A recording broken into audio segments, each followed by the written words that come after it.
Hello बच्चों, let us read this question. This question says which of the following is the strongest nucleophile in an aqueous solution.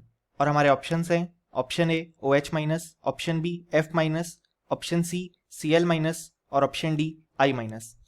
सो इस question को solve करने के लिए हमें जो की कंसेप्ट रिक्वायर्ड है वो है concept of nucleophilicity and basicity. So सबसे पहले अगर हम कंपेयर करें हमारे option A OH minus and option B F minus में, सो हम जानते हैं कि जब हम left to right in a periodic table move करते हैं तो जो इलेक्ट्रोनेगेटिविटी है वो इंक्रीज करती है, यानी कि जो स्टेबिलिटी ऑफ नेगेटिव चार्ज होगी वो भी इंक्रीज करेगी, क्योंकि जितना ज़्यादा एटम इलेक्ट्रोनेगेटिव होगा वो उतना अच्छे से माइनस चार्ज को होल्ड करके रखेगा.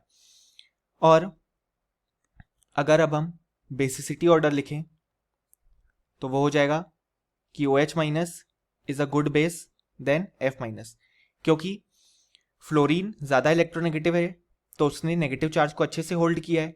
इसी कारण से उसकी जो बेसिसिटी होगी यानी कि टेंडेंसी टू एक्सेप्ट H+, क्योंकि हम जानते हैं बाय ब्रॉन्स्टेड लॉरी कॉन्सेप्ट कि जो बेस होता है वो H+ एक्सेप्ट करता है.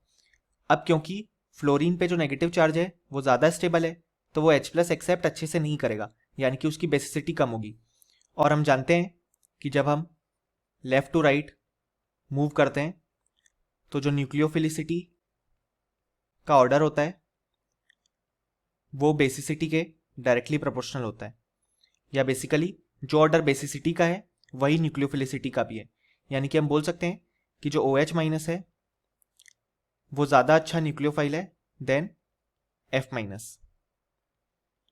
सो ये हो गया कंपैरिजन सेम पीरियड वाले एलिमेंट्स का. अब अगर हम देखें तो हमारे पास F माइनस, Cl माइनस और I माइनस गिवन है ऑप्शन बी, सी और डी में. अब हम कंपेयर करेंगे इन तीनों को ताकि हम ओवरऑल ऑर्डर पता कर सकें. तो हम देख सकते हैं कि हमारे पास जो सॉल्यूशन गिवन है वो है एक्वस सॉल्यूशन, यानी कि वाटर का सॉल्यूशन गिवन है. अब हम जानते हैं कि जब हम डाउन द ग्रुप मूव करते हैं तो साइज इंक्रीज करती है, और साइज इंक्रीज करने के कारण जो स्टेबिलिटी ऑफ एन आयन होगी वो भी इंक्रीज करेगी. यानी कि हम बोल सकते हैं कि जो स्टेबिलिटी ऑर्डर होगा वो होगा I माइनस ज़्यादा स्टेबल है Cl माइनस से देन F माइनस. ऐसा इसलिए क्योंकि I माइनस की जो साइज है वो बहुत ज़्यादा है, जिसके कारण जो नेगेटिव चार्ज है वो प्रॉपरली डिस्पर्स हो पाएगा और जो रिपल्शन है वो भी बहुत कम लगेगा. इसी कारण से जो I माइनस है उसकी स्टेबिलिटी ज़्यादा होती है as compare to Cl minus, and Cl minus की ज़्यादा होती है as compare to F minus. More हमारे पास सॉल्वेंट है वाटर, तो हम देख सकते हैं कि जो तीनों आयन्स होंगे उसमें से सबसे ज़्यादा जो सॉल्वेट होगा, सॉल्वेट यानी जो वाटर मॉलिक्यूल्स हैं वो सबसे ज़्यादा इकट्ठा F माइनस के पास होंगे. ऐसा इसलिए क्योंकि इसकी साइज बहुत ही कम है, एंड जो सॉल्वेशन पावर होगा वो Cl माइनस के लिए थोड़ा कम होगा और I माइनस के लिए ऑलमोस्ट कम या नेग्लिजिबल होगा. यानी कि I माइनस आसानी से अच्छा न्यूक्लियोफाइल एक्ट कर सकता है इस केस में. सो यहाँ से भी हम देख सकते हैं कि जो न्यूक्लियोफिलिसिटी का ऑर्डर होगा वो हो जाएगा कुछ इस तरीके से.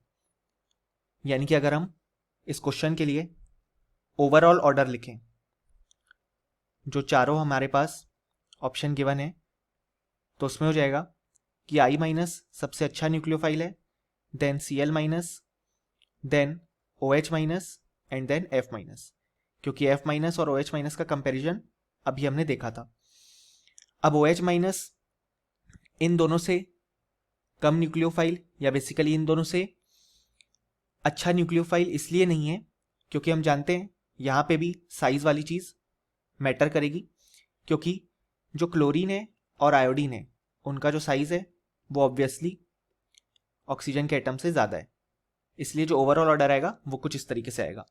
और हमसे क्वेश्चन में पूछा गया है स्ट्रॉन्गेस्ट न्यूक्लियोफाइल कौन सा है इन एन एक्वस सॉल्यूशन, सो हमारा करेक्ट ऑप्शन हो जाएगा ऑप्शन डी। और हम लिख भी सकते हैं कि इस क्वेश्चन का जो करेक्ट आंसर हो जाएगा वो हो जाएगा option D, I-. Hope you understood it well. Best of luck.